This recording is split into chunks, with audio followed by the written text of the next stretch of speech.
الحمدللہ ہم اہل الحدیث ہیں. ہماری دعوت کی بنیاد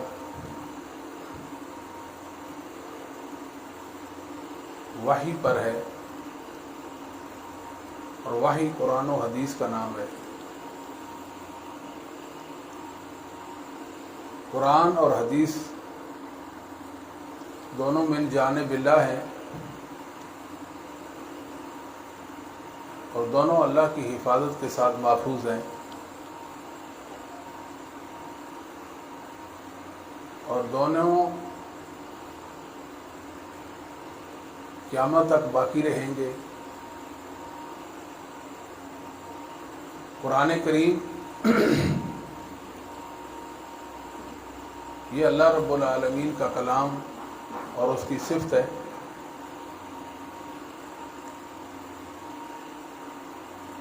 اللہ تعالیٰ نے قرآن کریم کو صوت و حروف سے تکلم کیا ہے.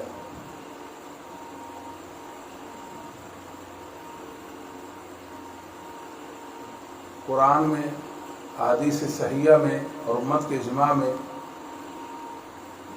یہی بات ثابت ہے کہ اللہ تعالیٰ نے اسے صوت و حروف سے تکلم کیا.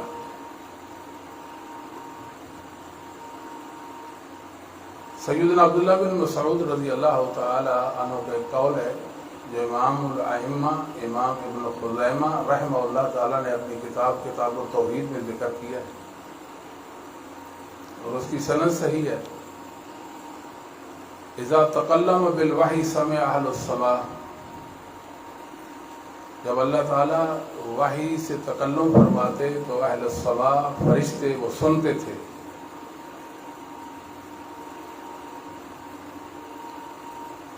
قرآن کریم کی تعبیر، تفسیر حدیث ہے. حدیث رسول اللہ صلی اللہ علیہ وسلم کے فرمودات و ارشادات کا نام ہے.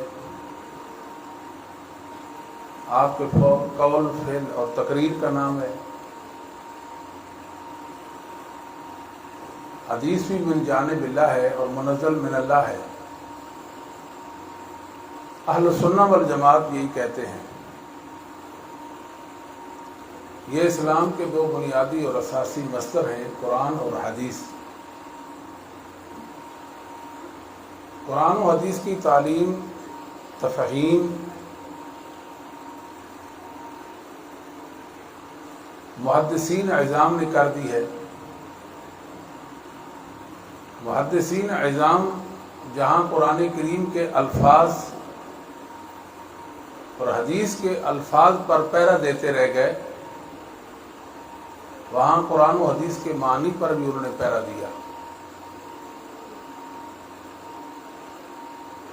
جب متکلمین، معتزلہ، اشاعرہ، ماتریدیہ، جہمیہ، رافضہ، مفوضہ اور دیگر فرق ضالہ قرآن کی غلط تعبیریں پیش کرتے تو وہ ان کو منہ توڑ جواب دیتے. تو محدثین عظام جو ہیں وہ اللہ کے دین کے امین تھے. اللہ نے ہمیں ان کے علم اور عمل کا امین بنایا ہے. اس حوالے سے ہماری ذمہ داری بڑھ گئی ہے. عزیز طلباء، آپ خوش نصیب ہیں کہ اللہ رب العالمین نے آپ کو اس عظیم مقصد کے لیے چنا ہے. آپ انتہائی محنت کے ساتھ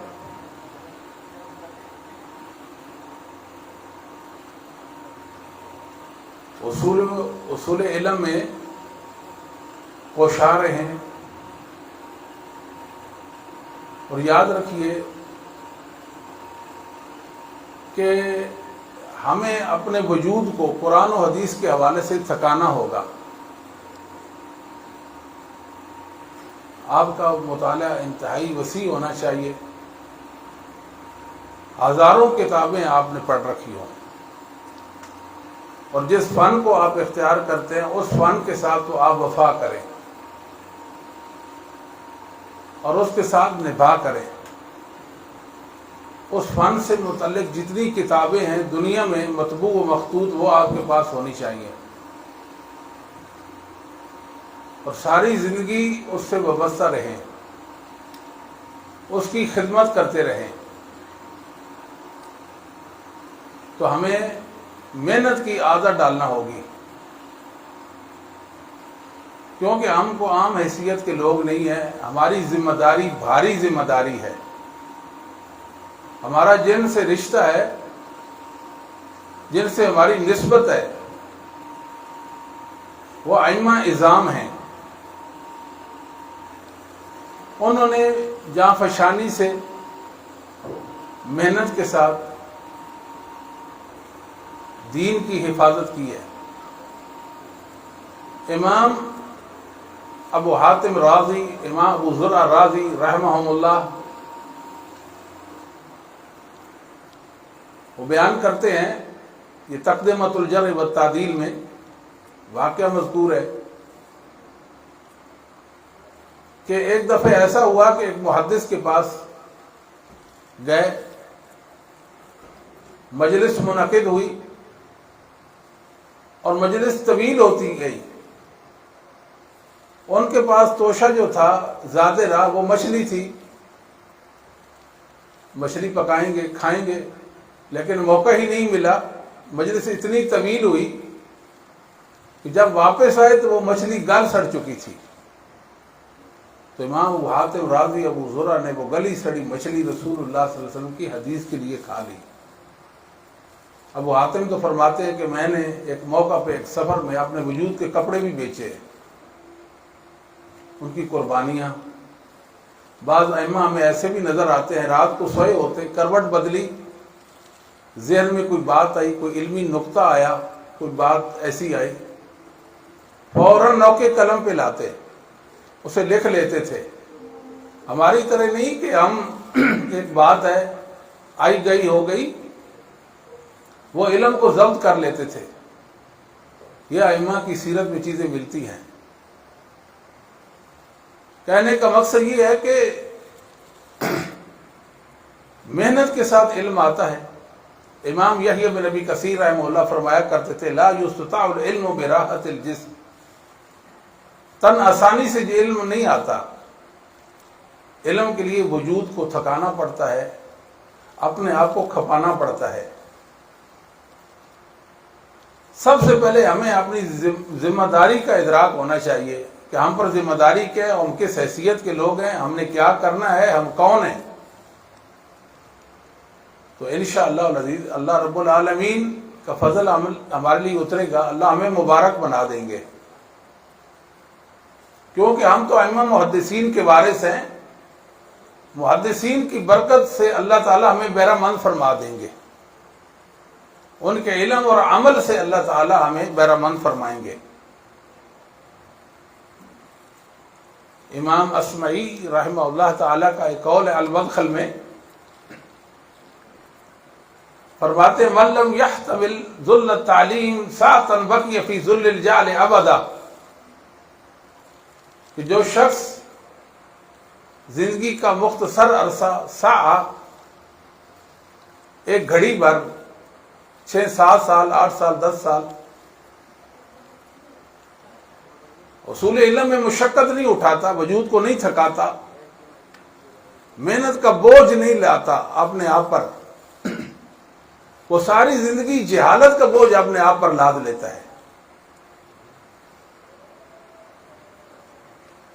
اللہ نے ہمیں موقع دیا ہے، اس سے ہمیں بھرپور فائدہ اٹھانا چاہیے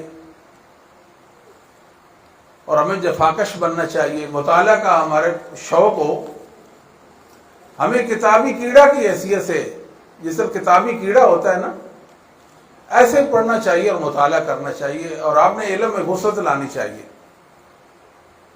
اور ساتھ ساتھ اللہ تعالیٰ سے یہ بھی دعا کریں، اللہ تعالیٰ ہمیں مبارک بنائے، برکت والا ہمیں اللہ تعالیٰ بنا دے، اور محدثین کی برکت اللہ تعالیٰ ہمیں عطا فرما دے، اور ہمارا جو علم ہے اللہ اس مطابق ہمیں عمل کرنے کی توفیق دے، اور علم کے فہم کے ساتھ اس کی تفہیم کے ساتھ ساتھ اللہ تعالیٰ اس کو نشر کرنے کی ہمیں توفیق نصیب فرمائے۔ تو میرے بھائیوں، ہم عام حیثیت کے لوگ نہیں ہیں، ہم خاص حیثیت کے لوگ ہیں۔ ہم محدثین کے نائبین ہیں، ہم محدثین کے وارثین ہیں۔ محدثین کی بھاری ذمہ داری وہ ہم پر آ پڑی ہے، ان کا ورثہ ہمارے پاس ہے۔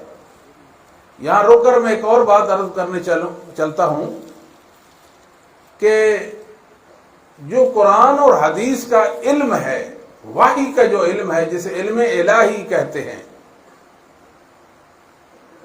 وہ صرف اور صرف اہل حدیث کے پاس ہے۔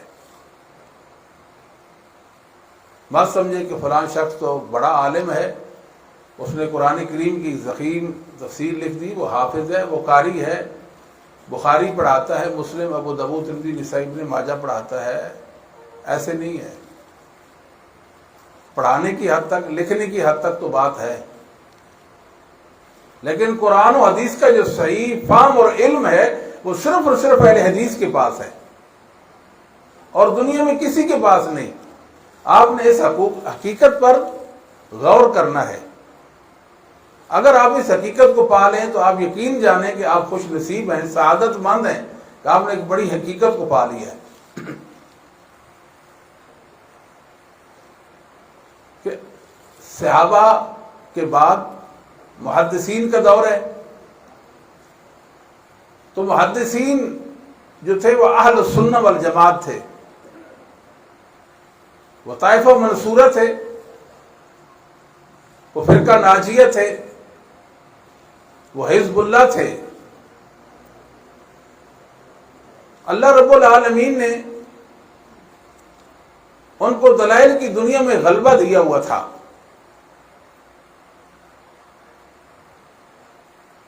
جس فتنے نے سر اٹھایا، محدثین نے اس کی سرکوبی کر دی۔ محدثین اعظام جو تھے وہ نباز تھے،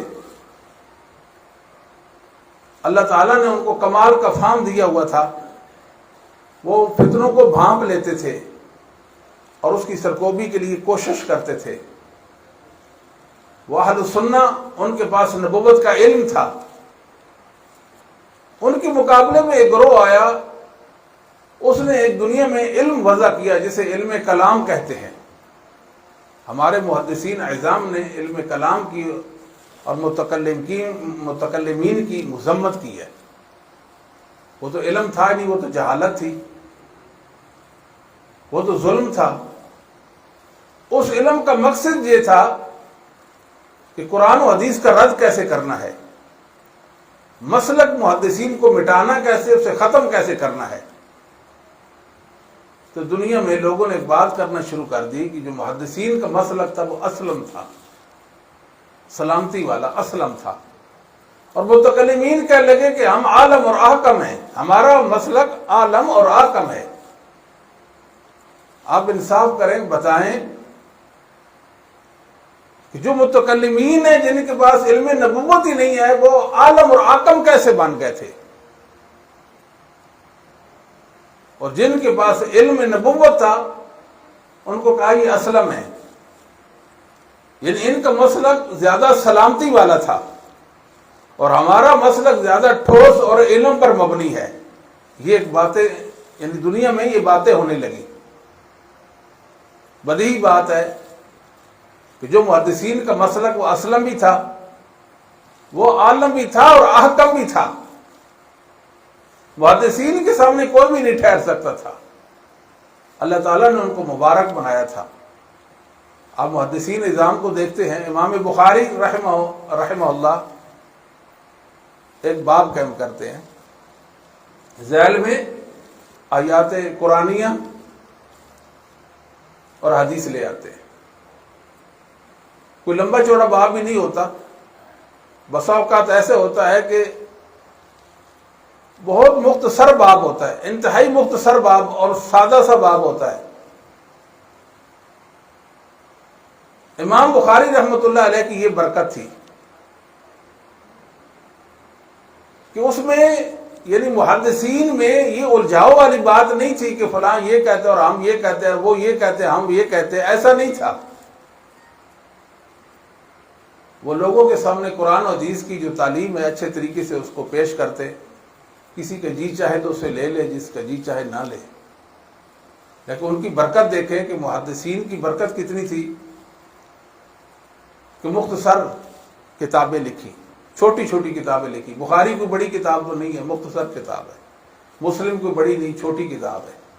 ابو داؤد، ترمذی، نسائی، ابن ماجہ، یہ ساری کتابیں چھوٹی چھوٹی کتابیں ہیں۔ تکرار ختم کریں اگر ان کا سیاستہ کا تو اتنی سی کتاب رہ جائے گی۔ یہ تو تکرار ہے روایات میں۔ بعد والے آئے، انہوں نے شروحات لکھی، لمبی لمبی شروحات لکھ دی، اس کے باوجود بھی ان کتابوں کا حق ادا نہیں کر سکے۔ یہ محدثین کی برکت تھی، اللہ نے ان کو خیر پہ رکھا ہوا تھا، تو ہمیں دعا کرنی چاہیے اللہ تعالیٰ ہمیں وہ برکت اور خیر نصیب فرما دے۔ محدثین جو تھے انہوں نے ایک جنگ لڑی ہے جہالت کے خلاف، پوری دنیا میں علم نبوت کو متعارف کرایا اور امت کو علم نبوت سے بہرمند کیا۔ الحمدللہ اللہ نے ان کو دلائل و براہین میں غلبہ عطا کیا ہوا تھا، اور لومہ لائم کی پرواہ بھی نہیں کرتے تھے، اور وہ دین کے ساتھ مخلص سے کما حقہ کما کانا کی بنیاد پر انہوں نے دین کو آگے پہنچا دیا۔ وہ دین اب ہم تک پہنچا ہے، ہم اس کے وارث ہیں، محدثین کے علم کے وارث تو ہم ہیں۔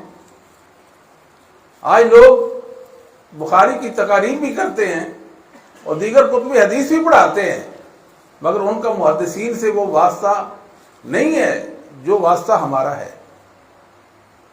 اگر ان کا وہ واسطہ ہے تو پھر مسلک محدثین پر وہ کیوں نہیں ہے؟ ان کے عقائد، ان کے اعمال اہل السنہ والے کیوں نہیں ہیں؟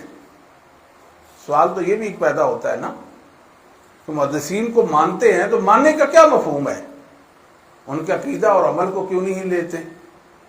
چاہیے تو یہ کہ محدثین کے عقیدہ عمل پر اکتفا کیا جاتا۔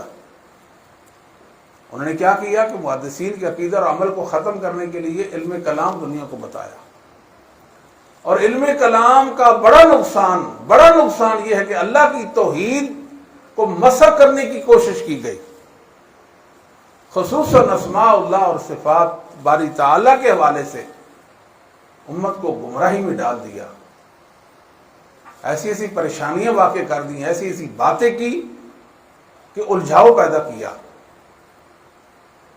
دین کو معمہ بنا دیا۔ دین تو انتہائی سادہ تھا، عام فام دین تھا، ہر انسان کی بنیادی ضرورت تھی، مگر دین کو اتنا پیچیدہ بنا دیا کہ انسان ڈرنے لگ گئے کہ یہ دین تو ہم نہیں سمجھ سکتے، ہم یہ سمجھنے سے قاصر ہیں۔ تو انہوں نے سب سے پہلے اللہ کی توحید پر حملہ کیا،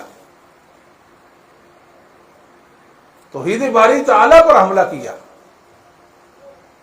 اسماء اللہ میں الحاد کیا۔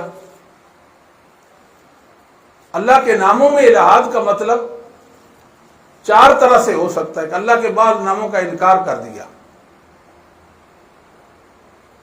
نمبر دو، اللہ کے ناموں میں الحاد یہ ہو سکتا ہے یا یہ ہوتا ہے کہ ان کے معانی کا انکار کر دیا جائے۔ وہ کہتے ہیں اللہ رحمان ہے، مگر صرف رحمت ہم اس کی نہیں مانتے، اس کا معنی یہ نہیں ہے کہ وسیع رحمت والا۔ تیسرا یہ ہے کہ اللہ کے ناموں سے مخلوق کے نام اخذ کرنا، جیسے العزہ، اور چوتھا اللہ کے نام رکھنا۔ اللہ تعالیٰ کے جو نام ہیں وہ توقیفی ہیں، ان کا قیاس اور عقل کے ساتھ کوئی تعلق نہیں، وہ وحی پر مبنی ہیں۔ رسول اللہ صلی اللہ علیہ وسلم کو یہ حق تھا کہ اللہ کا نام رکھتے، کیوں؟ اس لیے کہ رسول اللہ صلی اللہ علیہ وسلم اپنے رب تعالیٰ کی کامل معرفت رکھتے تھے۔ رسول اللہ صلی اللہ علیہ وسلم کے علاوہ دنیا میں کسی کو اللہ تعالیٰ کی وہ کامل معرفت نہیں کہ وہ نام رکھنے کا اہل ٹھہرے، یہ رسول اللہ صلی اللہ علیہ وسلم کو صرف معرفت تھی، اور آپ نے اللہ تعالیٰ کے کئی نام رکھے اور اللہ کے کئی نام ذکر کیے۔ تو اللہ تعالیٰ کے یہ جو نام ہے اسماء اللہ، در حقیقت یہ توحید الوہیت اور توحید ربوبیت کی بنیاد تھے۔ تو اہل کلام کیوں نہ الحاد کرتے ان میں، کیوں نہ الحاد کرتے؟ توحید کی بنیاد کو ہلانا تھا انہوں نے، اور اتنا بڑا ظلم کیا کہ اللہ کے ناموں میں الحاد پر اتر آئے اور بری باتیں کرنے لگ گئے، یعنی خاص کر کے جو تفویض کے قائل ہو گئے۔ اور یہاں یاد رکھیں کہ تفویض دو طرح کی ہوتی ہے، ایک سلف کے ہاں جو تفویض ہے وہ ہوتی ہے، اور ایک جو خلف کے ہاں تفویض ہے وہ ہے۔ سلف جو ہیں وہ اللہ کی صفات میں تفویض کیسے کرتے ہیں کہ ان کی حیت اور کیفیت اللہ کے سپرد کر دیتے ہیں۔ خلف جو ہیں وہ ان کے معانی کا انکار کر دیتے ہیں، کہتے ہیں ان کے معنی اللہ جانتا ہے، ہمیں نہیں پتا، جبکہ اہل سنت کہتے ہیں ہم تو یہ معنی جانتے ہیں۔ اللہ تعالیٰ کے جو اسماء ہیں یہ اس کے اعلام ہیں۔ اعلام علم کی جمع ہے، علم جو کسی ذات پر دلالت کرے وہ علم ہوتا ہے، وصف صفت صفات جو ذات اور معنی دونوں پر دلالت کرے مگر قائم بھی ذات، اس کو وصف یا صفت کہتے ہیں۔ یہ اللہ تعالیٰ کے اعلام ہیں، ان کو مٹانے کی کوشش کی، اللہ کے نام رکھ دیے، اور وہ لوگ گمراہی میں پڑ گئے۔ اور اللہ کی صفات جو ہیں، جو اللہ کی معرفت کا ذریعہ ہیں، اللہ نے اپنی معرفت اپنی صفات اور اپنے افعال کے ذریعے سے کرائی ہے۔ یہود کہتے تھے اللہ ہمارے سامنے آ جائے، ہم اللہ کو دیکھیں پھر اللہ پر ایمان لے آئیں گے، مگر اللہ تعالیٰ نے ان کا یہ مطالبہ پورا نہیں کیا۔ اللہ تعالیٰ نے اپنی صفات اور افعال کے ساتھ اپنی معرفت کرائی ہے۔ جس کے یہ نام ہے وہ اللہ ہے، جس کے یہ کام ہے وہ اللہ ہے، جس کی یہ صفات ہے وہ اللہ ہے۔ میرے بھائیوں، ہمیں عقیدہ توحید پر خصوصی توجہ دینی چاہیے۔ اللہ کی معرفت کا ذریعہ ہے اللہ کی صفات اور اس کے نام، ان بن ہم جی نہیں سکتے۔ نہ ہماری عبادت کا ہمیں کوئی فائدہ ہے، نہ ہماری کوشش کا ہمیں کوئی فائدہ ہے۔ سب سے پہلے ہم نے عقیدہ توحید کو اچھی طرح سمجھنا ہے، اپنانا ہے، اور جو سلف صالحین ائمہ دین کا عقیدہ ہے وہ اہل حدیث کے پاس ہے۔ دنیا میں اہل حدیث کے علاوہ محدثین کا عقیدہ کسی کے پاس نہیں ہے۔ لوگوں نے اپنے عقائد محدثین کے مقابلے میں گاڑ لیے، وضع کر لیے۔ اللہ تعالیٰ کی صفات ہے، بغیر تکییف، تمثیل، تشبیہ اور تحریف کے مانیں گے۔ تمثیل ہر چیز میں برابر، اور تشبیہ اکثر میں برابر، یہ اہل سنت کا مسلک نہیں ہے۔ اللہ تعالیٰ کی صفات جیسی ہیں تیسے ہی مانیں گے، امروہا کما جات، ان میں تعویل نہیں کریں گے، تحریف نہیں کریں گے، تمثیل اور یہ تشبیہ سے بچیں گے۔ جیسے اللہ نے اپنے لیے ثابت کر دی ہیں ہم ان کو ثابت کریں گے، اور کیسے ثابت؟ کما یلیق بشانہ وجلالہ وعظمتہ، جیسے اللہ کے شان ہے تیسے ہم ان کو مان لیں گے۔ یہ نہیں ہے کہ ان میں ہم تعویل میں پڑ جائیں گے۔ اہل سنت جو ہے ایک چیز کی تفسیر کرتے ہیں، اہل بدعت کہتے ہیں کہ آپ نے تعویل کر دی ہے۔ ان کو یہ بھی سمجھ نہیں آتی کہ تعویل اور تفسیر میں کیا فرق ہے۔ اس باریک فرق کو بھی سمجھنے سے قاصر ہوتے ہیں اور اہل سنت پر الزام دھر دیتے ہیں۔ اہل سنت تفسیر تو کرتے ہیں مگر تعویل نہیں کرتے۔ تو اللہ تعالیٰ کی صفات ثبوتیہ ہوں یا سلبیہ ہوں، ذاتیہ ہوں یا فعلیہ ہوں، اور اللہ تعالیٰ کی اتنی صفاتیں اللہ کے سوا ان کو کوئی شمار بھی نہیں کر سکتا، مگر اشاعرہ اور ماتریدیہ کہتے ہیں کہ اللہ کی 7 صفات ہیں، اور ان میں بھی بری بات کرتے ہیں اور وہ تعویل کر دیتے ہیں۔ جیسے کہ میں نے آپ کو مثال دی اللہ تعالیٰ کی صفت کلام کے حوالے سے، وہ بری بات کرتے ہیں کہ کلام کے لیے تو اعلیٰ کلام زبان چاہیے، کیا اللہ تعالیٰ کی بھی کوئی زبان ہے؟ استغفر اللہ ثم استغفر اللہ۔ اسی طرح اللہ تعالیٰ کا عرش پر استوا ہونے کا مسئلہ، یہ بنیادی مسئلہ ہے اہل توحید کا، اہل سنہ کا، موحدین کا۔ وہ بری بات کرتے ہیں، مسلک محدثین کے خلاف بات کرتے ہیں۔ وہ کہتے ہیں کہ اللہ تعالیٰ نہ کائنات میں داخل ہے نہ خارج ہے۔ وہ کہتے ہیں کہ ہر چیز میں اللہ ہے، وہ کہتے ہیں ہر چیز اللہ ہے۔ تو دنیا میں عقیدہ وحدت الوجود اور وحدت الشہود دنیا کو بتایا۔ بڑا سادہ سا عقیدہ تھا استواء علی العرش کا، اس میں خرابی واقعی۔ جس کو یہ بھی نہیں پتا کہ میرا اللہ کہاں ہے، وہ اللہ کی طرح لوگوں کو دعوت کیسے دے گا، وہ اللہ سے ڈرے گا کیسے، اسے امید کیسے رکھے گا، سوچنے کی بات ہے۔ یہ لوگ بکھرے ہوئے لوگ ہیں اور پریشان کن لوگ ہیں، ان کو اپنے اللہ کی معرفت نہیں ہے۔ یہ اللہ کی صفات میں بری بات کرتے ہیں، اس لیے علم کلام دنیا کو بتایا کہ اللہ کی صفات کو ہم علم کلام سے رد کریں گے۔ محدثین نے بڑی کٹھن اور مشکل زندگی بسر کی ہے۔ آپ کیا خیال کرتے ہیں کہ یہ جو اسلامی عقائد و اعمال ہے ہمارے پاس، جو علم نبوت ہمارے پاس ہے، یہ ایسے ہی ہے؟ یہ ائمہ مسلمین، ائمہ اہل سنہ، ائمہ اسلام اور ائمہ ہدیٰ کی قربانیوں کا نتیجہ ہے۔ ہمیں ان کا قدردان بننا چاہیے، ان کے لیے دعا کرنی چاہیے، اور اللہ تعالی ہمیں ان کے مسلک مذہب پر چلائے۔ الحمدللہ وہ دین کے پاسبان تھے، دین کے امین تھے، اللہ نے ان کو کمالات سے نوازا ہوا تھا، وہ خوبیوں والے لوگ تھے، وہ توحید پر پہرا دینے والے لوگ تھے، توحید پر آنچ نہیں آنے دی۔ امام بخاری ہیں رحمہ اللہ تعالی، کتاب التوحید لکھی، آپ اس کو پڑھیں گے حیران رہ جائیں گے۔ عقیدہ توحید بتایا امام بخاری نے۔ جب قرآن کے متعلق بری بات ہوئی اور عراق میں فتنہ خلق قرآن برپا ہوا، امام اہل سنہ شیخ الاسلام احمد ابن حنبل رحمہ اللہ تعالی نے اس موقع پہ اہل سنہ کا جو عقیدہ تھا، اس کے لیے جو صعوبتیں تکالیف جھیلی، وہ آپ سے مخفی نہیں ہے۔ امام بخاری رحمۃ اللہ نے اپنے استاد احمد ابن حنبل کا مقدمہ لڑا، خلق و افعال العباد کتاب لکھی، بتایا کہ الفاظنا بالقرآن مخلوقہ، یہ افعالنا مخلوقہ، المقروء والملفوظ ہوا کلام اللہ لیس بمخلوق ولیس بمخلوق۔ یہ دنیا کو امام بخاری نے پیغام دیا، اور وہ حیران ہوں گے، امام بخاری نے کتاب التوحید کے آخر میں 25 ابواب سے قرآن کریم کے حوالے سے ثابت کیا کہ قرآن اللہ کا کلام ہے۔ کتنے ابواب قائم کیے؟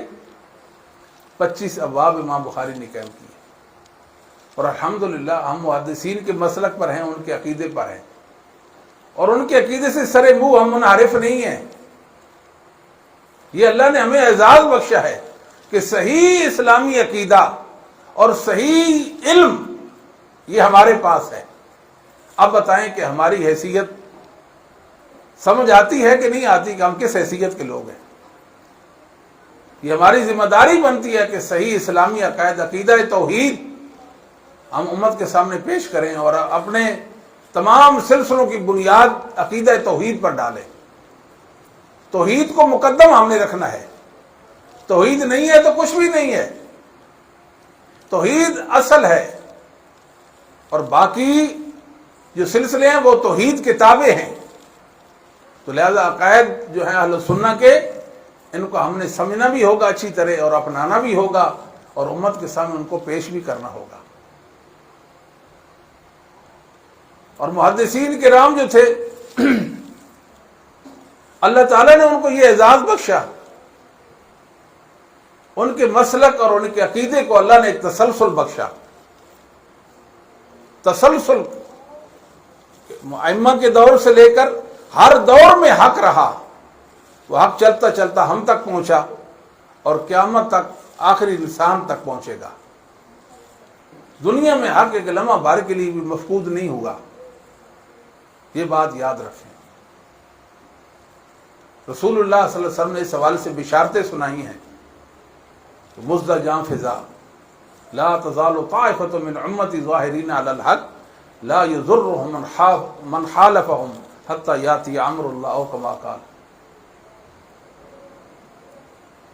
یا قائمتم بامر اللہ. ایک گروہ، ایک جماعت ضرور بھی ضرور اللہ کے دین کو تھامے ہوگی، عقیدہ توحید پر کربند ہوگی اور سنتوں کی شیدہ ہوگی، اپنے عمل کے ساتھ، اپنے علم کے ساتھ دین کے محافظ بنی رہے گی. وہ جماعت اہل حدیث کی جماعت ہے.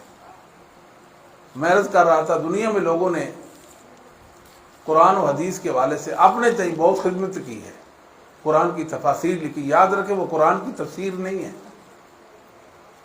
وہ قرآن کی تفسیر اس لیے لکھتے تھے تاکہ محدثین کے مسلک اور اسلامی عقائد کا رد کر سکے اور اسلامی دینی قرآنی تعلیمات کو مسخ کر سکے. اس لیے انہوں نے یہ کام کیا ہے، ورنہ کیا وہ تو مسلک محدثین پر نہیں تھے، ائمہ دین کے مسلک ائمہ اہل سنت کے مذہب پر نہیں تھے، تو ان کو تفسیر لکھنے کا حق کس نے دیا؟ یہ کوئی علم کی خدمت تو نہیں، قرآن کریم کی خدمت تو نہیں ہے. آج آپ دیکھتے ہیں اللہ کی صفات کے حوالے سے ایک مسلک محدثین ہے جس پر ان کا اجماع ہو چکا ہے، اتفاق ہو چکا ہے. اس اتفاق اور اجماع کے مقابلے میں ان کو وہ قرآن و حدیث کے دلائل دکھاتے ہیں. یہ کوئی علم کی خدمت ہے؟ علم کا ادب تو یہ نہیں ہے. کیا محدثین کو دلائل دکھائیں؟ کیا محدثین نے قرآن کریم کو نہیں سمجھا تھا؟ سمجھا تھا اور بالیقین سمجھا تھا اور اس کے مطابق عقیدہ اور عمل بھی بنایا تھا. الحمدللہ. مگر یہ لوگ جو ہیں قرآنی تعلیم کو رد کرنے کے لیے قرآن کریم کی تفسیریں لکھتے ہیں. ان کی تفسیریں اور سلف کی تفسیریں میچ نہیں کھاتی، موافقت نہیں ہے، مخالفت ہے. اسلامی عقائد کے برخلاف اپنے عقائد، متکلمین کے جو عقائد تھے وہ ذکر کیے.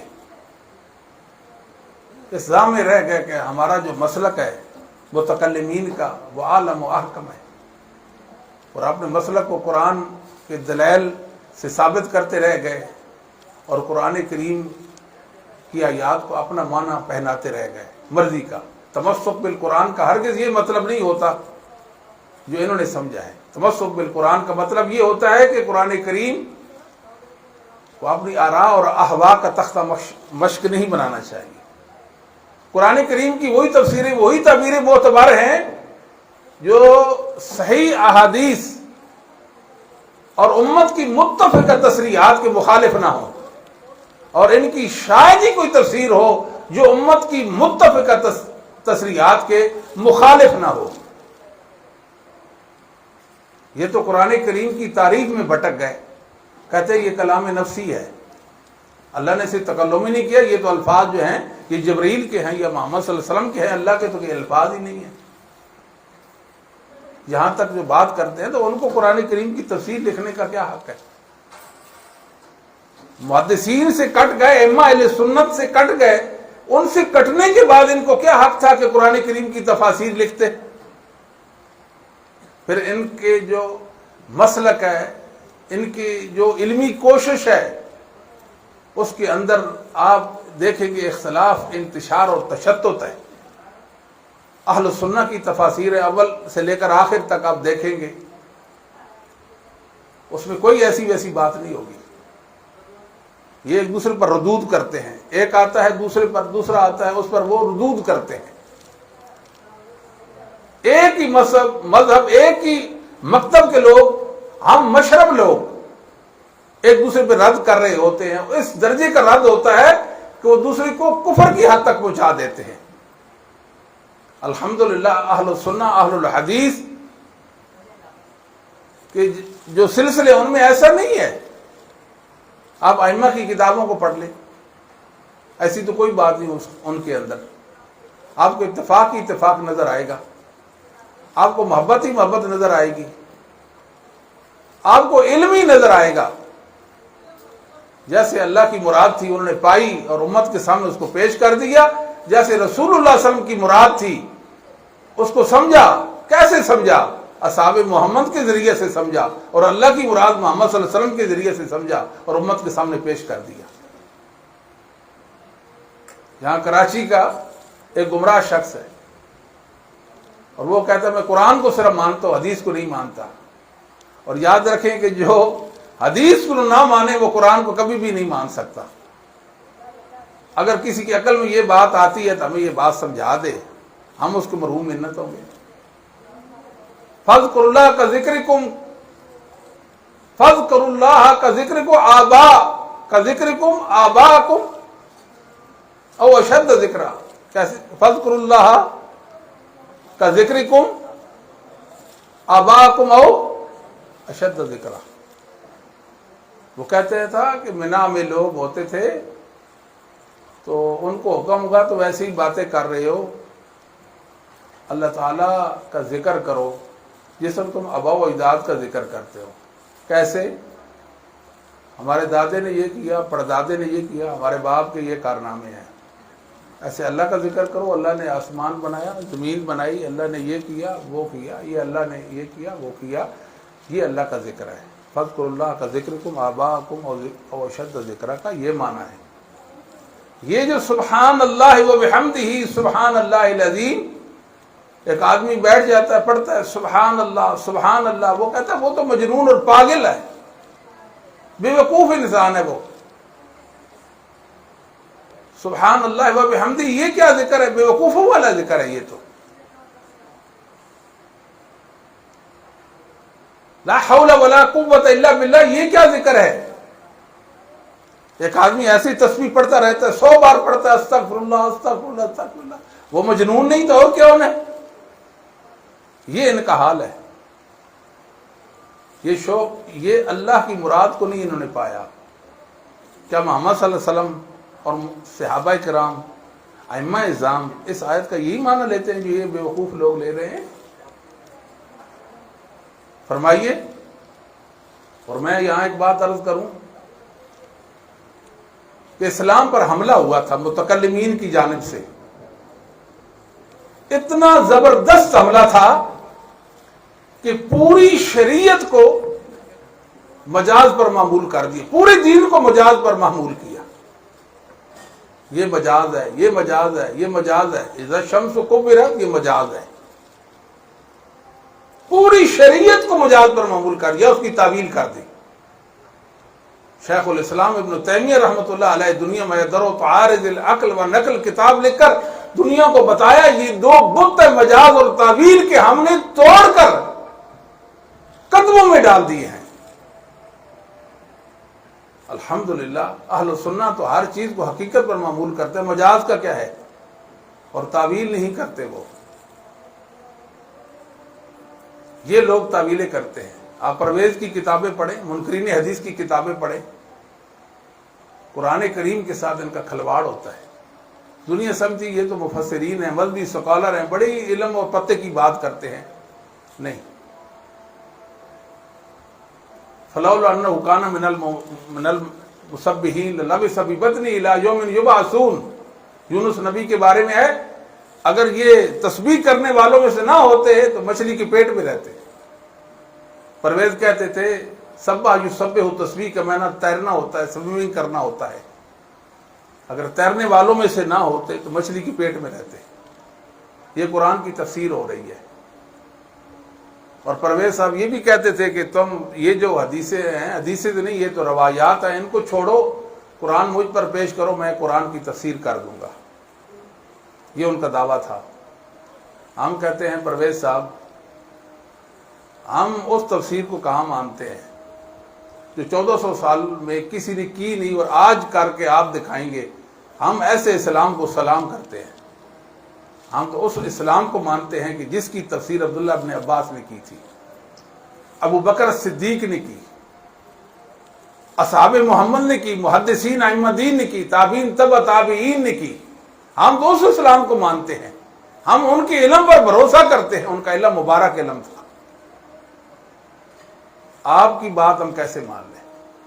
اور حالت ان کی یہ ہے وَكُلُوا وَاشْرَبُوا حَتَّى يَتَبَيَّنَ لَكُمُ الْخَيْطُ الْأَبْيَضُ مِنَ الْخَيْطِ الْأَسْوَدِ مِنَ الْفَجْرِ. پرویز صاحب کہتے تھے کہ لاؤ قرآن میں اس کی تفسیر کرتا ہوں. انہوں نے کیا کیا کہ اپنی تفسیر کے اندر یہ آیت ذکر کی، اس کا ترجمہ کر دیا اور اس کی تفسیر نہیں کی. آج بھی آپ پرویز صاحب کی تفسیر اٹھائیں تو آپ کو تفسیر نظر نہیں آئے گی وہاں. الحمدللہ ہمارا پیغام جو امت کو تھا کہ قرآن کی تفسیر کرنے کا حق صرف اور صرف ائمہ اہل سنہ کو تھا. ان نے قرآن کو سمجھ لیا، ان کی سمجھ آج بھی دنیا میں موجود ہے، ان کا فہم قرآن کے حوالے سے. بس اس کو آگے ہم نے منتقل کرنا ہے اور اپنانا ہے. ایک تسلسل تھا، وہ آیا ہم تک پہنچا، ان کا علم اللہ نے ہمارے لیے محفوظ کر دیا. یہ دنیا میں گمراہی اور ضلالتیں اس لیے تو پیدا ہوئی کہ لوگوں نے ائمہ اہل سنت کے مسلک سے انحراف برتا. یہ علامہ مقریزی رحمہ اللہ 845 میں فوت ہوتے ہیں. ان کی کتاب ہے المواعظ والخطط. اس کے اندر بڑی پیاری اور خوبصورت بات کی ہے. اصل کل بدعۃ فی الدین البعد عن کلام السلف، البعد عن کلام السلف والانحراف عن اعتقاد الصدر الاول. دنیا میں بدعی نظریات و افکار اس وقت پنپے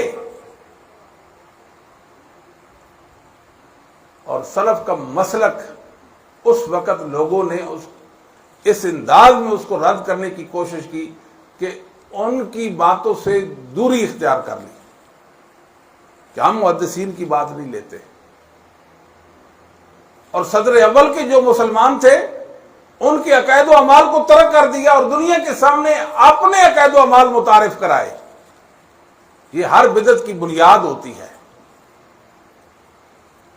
صدیوں پہلے ہمیں ائمہ نے بتا دیا. امام اوزاعی رحمہ اللہ 157 ہجری میں فوت ہوتے ہیں. شرف و اصحاب الحدیث میں خطیب بغدادی رحمۃ اللہ علیہ نے اور امام اجوری نے اپنی کتاب الشریعہ میں صحیح سند کو ان کا قول علیک بآثار من سلف وَإِن رَفَضَكَ النَّاسُ، اسلاف امت کے ساتھ چمٹ جا، ان کے دامن کو مضبوطی سے پکڑ لے، اگرچہ لوگ آپ سے بائیکاٹ کر دیں، منہ موڑ لیں، آپ کو متون کریں، آپ سے دشمنی کمائیں، آپ نے پریشان نہیں ہونا. وَإِيَّاكَ وَرَأْيَ الرِّجَالِ وَإِن زَخْرَفُوهُ بِالْقَوْلِ. رائے زنی سے بچ دین کے اندر. اور جن لوگوں نے رائے زنی کی ہے اس کو بڑا انہوں نے مزین کر کے امت کے سامنے ایک ملمت سازی کے ساتھ اس کو امت کے سامنے پیش کیا ہے. یہ دیکھو کتنا کھرا دین ہے، جبکہ وہ دین نہیں ہے. فَإِنَّ الْأَمْرَ جَنْجَلِي وَأَنْتَ عَلَىٰ طَرِيقٍ مُسْتَقِيمٍ. امام اوزاعی کا قول حلیۃ الاولیاء کے اندر صحیح سند کے ساتھ، اس پر نفسک علی السنہ، اپنے آپ کو اسلاف امت کے عقیدے پر قائم رکھ، ڈٹ جا ان پر، ان کے عقیدے پر. سنہ کا معنی اسلامی عقائد، جس طرح کتاب السنہ ہے امام ابن عاصم کی، امام ابو داود کی، امام بخاری کی، امام طبرانی اور دیگر ائمہ حدیث نے کتاب السنہ کے نام سے، یعنی اسلامی عقائد کے نام سے کتابیں لکھی ہیں. اس پر نفسک علی السنہ وقف حیث وقف القوم وقل بما قالوا وقف عما کفوا عنہ واسلک سبیل سلفک الصالح فإنہ یسعک ما وسعہم. اللہ نے ان کو بے نیاز کر دیا تھا، محدثین کو مبارک بنایا.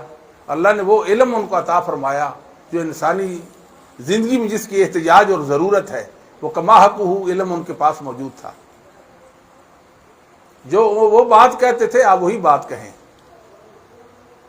جہاں وہ رکے وہاں آپ رک جائیں. اور جو چیز ان کو کفایت کر گئی یہ دین، وہ دین آج آپ کو بھی کفایت کرے گا، وہ آپ کو کافی ہو جائے گا. ادھر ادھر جانے کی ضرورت ہی نہیں اور ادھر ادھر دیکھنے کی بھی ضرورت نہیں ہے.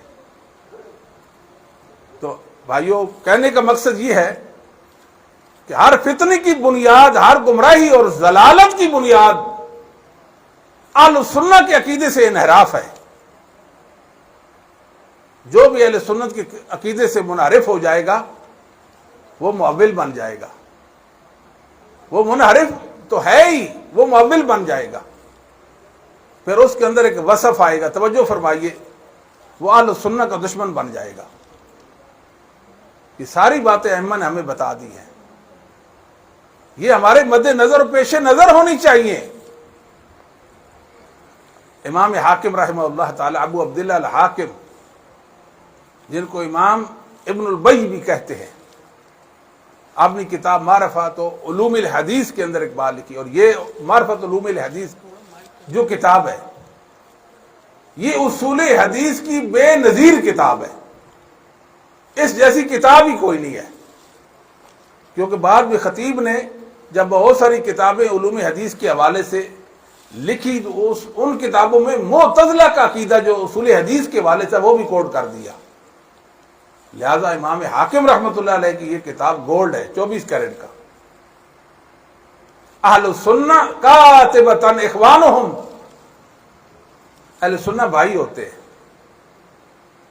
وَأَهْلُ الْإِلْحَادِ وَالْبِدْعَةِ بِأَسْرِهَا أَعْدَاؤُهُمْ، جتنے دنیا میں ملحدین ہیں،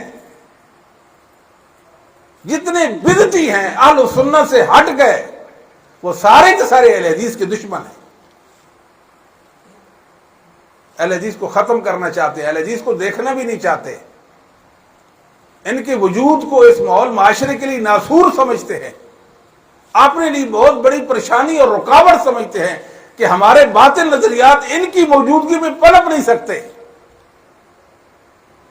اللہ نے ان کو مبارک بنایا اور دلائل و براہین کے حوالے سے ان کو غلبہ دیا ہوا ہے، یہ چیز ان کو انتہائی پریشان کر دیتی ہے۔ محدث احمد بن سنان واسطی رحمۃ اللہ علیہ کا قول ہے اسی کتاب معرفت علوم الحدیث حاکم کے اندر، بڑا خوبصورت قول۔ یہ امام بخاری مسلم کے استاد ہیں، 256 ہجری میں یہ فوت، جس سن امام بخاری فوت اسی سن میں یہ فوت ہو گئے تھے۔ لیس فی الدنیا مبتدع الا وهو یبغض اہل الحدیث واذا ابتدع الرجل رضی حلاوۃ الحدیث من قلبہ، دنیا میں ایک بدعتی بھی ایسا نہیں ہے، یعنی اہل سنت کے مسلک سے ہٹ جانے والا انسان ایک بھی ایسا نہیں ہے جو محدثین سے بغض نہ رکھتا ہو، اہل حدیث کو حقارت کی نظر سے نہ دیکھتا ہو، کہتا ہے یہ تو بھیڑ بکریاں ہیں، یہ کیا ہیں، یہ کیڑے مکوڑے ہیں، لیکن یہ اہل حدیث کا سامنا نہیں کر سکتے۔ اللہ نے اہل حدیث کو قوت اور طاقت بنا دیا ہے، یہ سیسہ پلائی دیوار ہے، اس کے ساتھ جو ٹکرائے گا اپنا سر تو پھوڑ سکتا ہے، مگر کبھی بھی یہ ان کے قدموں میں ڈگمگاہٹ نہیں لا سکتا، ان کو متزلزل نہیں کر سکتا۔ ایک اہل حدیث ان کے لاکھوں پر بھاری ہے، ایک اہل حدیث عالم ہو، عامل ہو اپنے علم پر، اور علم کا صحیح معنوں میں داعی ہو، یہ سارے بدعتی مل جائیں، پوری دنیا کے بدعتی بیٹھ جائیں، ایک اہل حدیث عالم کا مقابلہ نہیں کر سکتے۔ اہل حدیث اتنے وزنی ہیں، اتنے حیثیت والے ہیں، کیوں؟ جن کے یہ خوش چین ہیں وہ وزنی تھے، اللہ نے ان کو بہت سارے امتیازات بخشے ہیں، بہت سارے کمالات بخشے ہیں، الحمدللہ۔ تو میں عرض کر رہا تھا محدثین نے ہمیں بے نیاز کر دیا۔ یہ لوگ حدیث کی شروحات لکھتے ہیں، یہ عمدۃ القاری فی شرح صحیح البخاری، یہ سرے سے نام ہی غلط ہے، بذل المجہود فی حل سنن ابی داود، یہ نام ہی غلط ہے، سرے سے یہ نام غلط ہے، یہ شرح تو نہیں ہے۔ شرح کا مقصد ہوتا ہے کہ مؤلف کے مقصد کو کھول کر بیان کرنا، اور یہ محدثین کا رد کرتے ہیں، ایسے ہے کہ نہیں ہے؟ جو محدثین کا رد کریں ان کی کتابوں کو ہم کہیں گے یہ حدیث کی شروحات ہے۔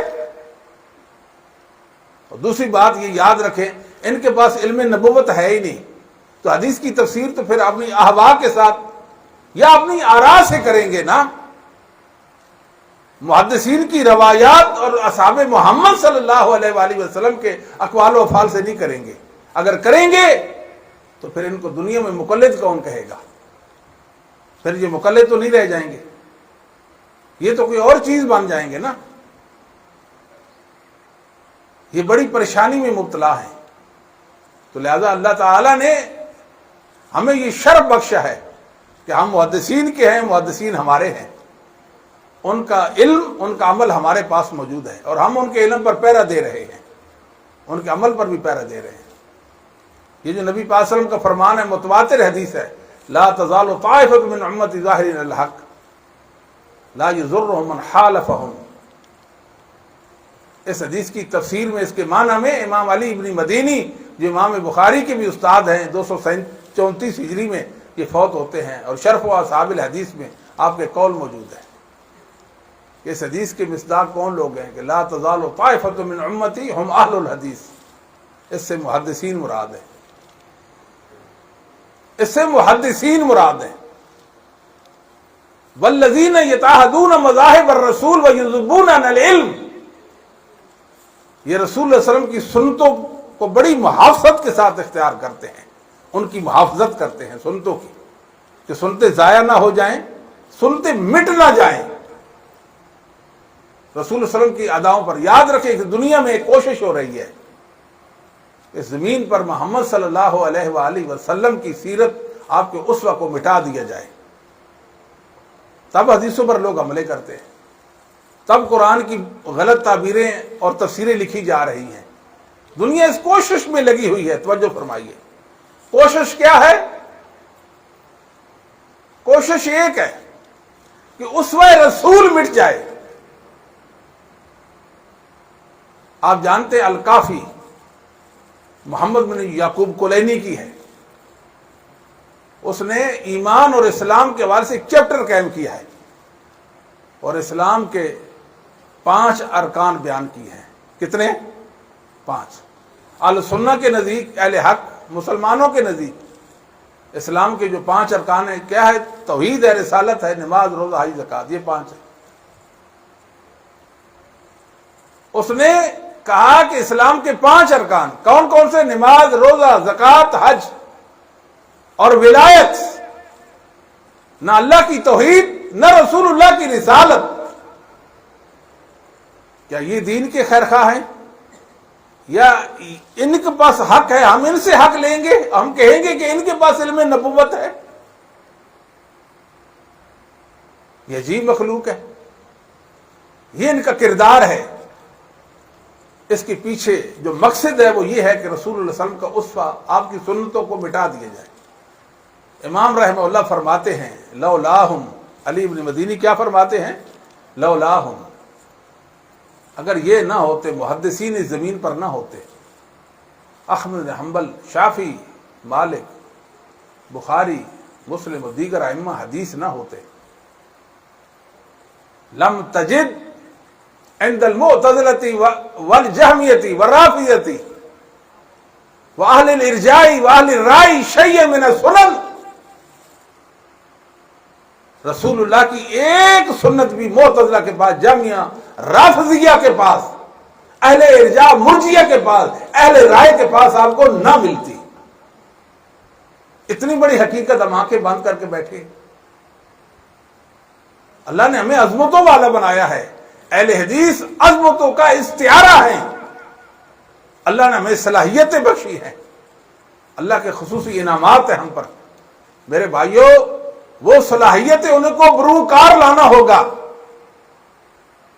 اللہ کے دین کے پاسبان بنے، اس دین کے امین بنے، مسلک محدثین پر پیرا دیں اور دنیا کو بتائیں مسلمانوں، انسانوں، حق یہ ہے۔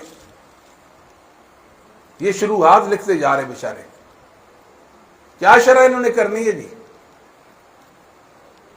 انہوں نے محدثین کے جو حدیث کے اصول تھے، ان اصولوں کے مقابلے میں اپنے اصول وضع کیے اور امت کو بتایا یہ ہمارے اصول ہیں۔ آپ کون ہوتے ہو؟ روایتیں تو محدثین کی ہیں، حدیثیں تو محدثین کی ہیں۔ دنیا میں اصول وضع کرنے کا حق تو محدثین کو تھا کہ روایات ان کی سندوں سے، ان کو کیا حق تھا بھائی؟ بتائیں، کوئی نہیں انصاف کرنے والا دنیا میں۔ اور پھر اللہ نے ان کے علم کو نابود کر دیا۔ کیا مسلمان ان کے جو اصول ہیں، اصول حدیث، ان کی طرف نظر التفات کرتے ہیں؟ بالکل بھی نہیں کرتے۔ محدثین یہ سمجھتے تھے، امام مسلم نے اپنی صحیح کے مقدمہ میں یہ بات ذکر کی ہے کہ اہل حدیث کا یہ اصول ہے، محدثین کا مرسل حجت نہیں ہوتی۔ یہ تو کہتے ہیں کہ المرسل کل مرفوع متصل، یہ تو متصل جیسی ہوتی ہے. 300 سال تک مدلسین کی جو تدلیس ہے مضر نہیں ہے.